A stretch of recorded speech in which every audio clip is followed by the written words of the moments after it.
Hello. We're at the beach today. It's Memorial Day weekend. This is Pole Hale on Kauai. I just wanted to jump on and just talk about I don't know, being a dad, being a gamer. Everyone knows how hard it is to be a gamer, and yeah, don't get me wrong, I'm always strapped up, but stuff like this, taking your kids to the beach, taking your family to the beach, it's a lot of time, and you know, you always got to have your priorities in check. But I don't know, how is it for other dads and husbands who have a family and have to like balance everything? Just curious. For me, it's like work, a lot of work, the gym, trying to get my fitness fairly decent. My wife and I do have a half marathon coming up towards the end of the year. But yeah, it's super hard to keep up with games for me. I know it is for me. I usually buy a lot of games and rarely have any time to play them. My backlog is you know, a few hundred games long already. I just started Kingdom Hearts 3. I know it came out in 2018. I actually started it in 2018, but my third son was born, and I just kind of put it away and just fully started a new game at the beginning of May, and then just slowly getting through it. I think I'm on the last level now, but it's definitely a challenge, especially for me being a collector, because I do want my kids to play the games that I collect. It's hard to, I guess, yeah, balance everything. I just wanted to jump on here and let you guys know that it's okay. It's okay if you guys have a retro game collection in your game room, retro, modern, just any kind of, whatever your lifestyle is. For me, that's what being a red mage is. It's kind of like good at everything, not the best at everything, but we're trying. We're trying. Right, favorite PlayStation games of all time. I chose 3.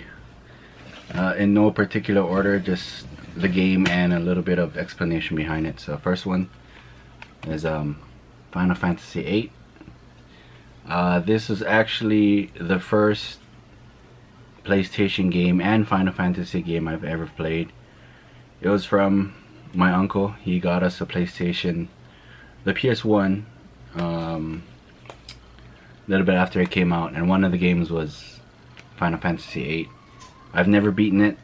I've gotten as far as the 3rd disc, but just in terms of, I know I'm gonna get a lot of flack for this, but I know it's a bunch of students who have the burden of the whole world on their shoulders, and you know, they do a lot of things, especially in the game, that are unconventional, to say the least, for students in high school. But I fell in love with it.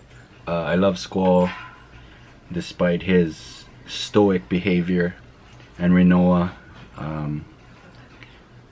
I say this because I've never played Final Fantasy VII, but I have played other ones, and 8 to me is still one of the top.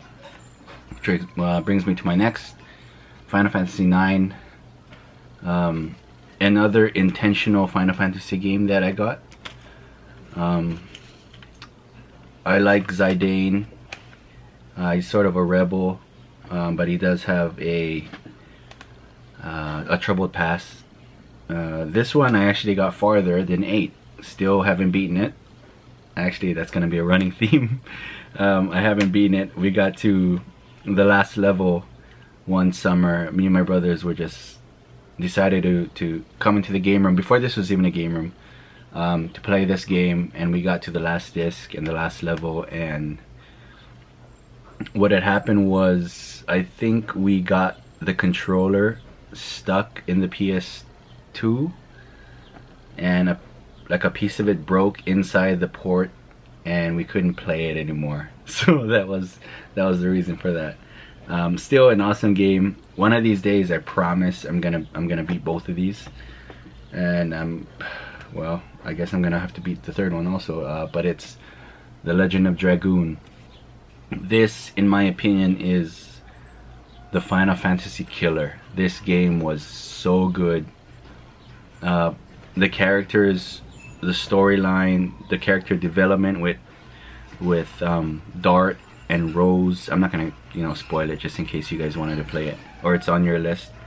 Just know that it, in my opinion, it really made Final Fantasy step its game up.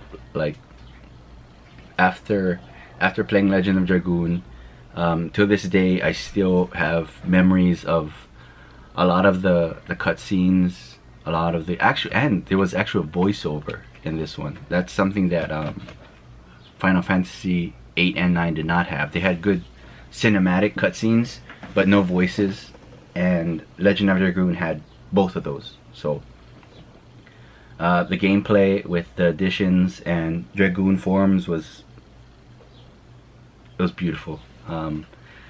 If you guys haven't tried any of these out, I would highly recommend the Legend of Dragoon for sure.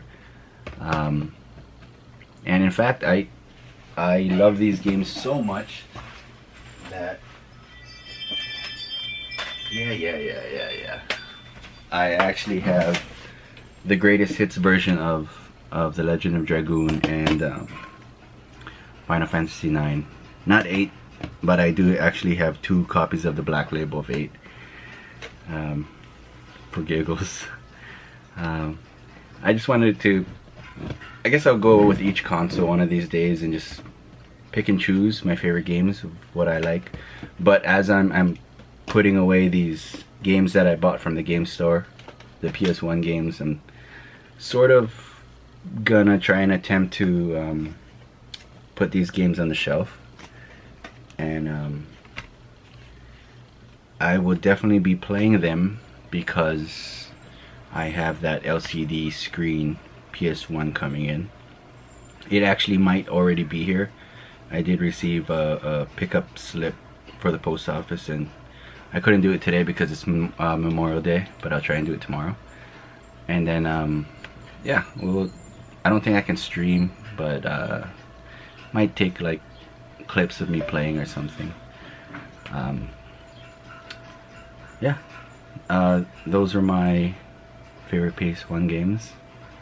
Hope you guys enjoy it, and let me know if you guys want to see another console. I have like Xbox 360, Xbox One, not too many games. I have more of, I'll call them the retro ones, like GameCube, that era. I have most of those, N64 and all that. So if you guys want me to try and give you my review on my other favorite games, let me know which console you guys want to see.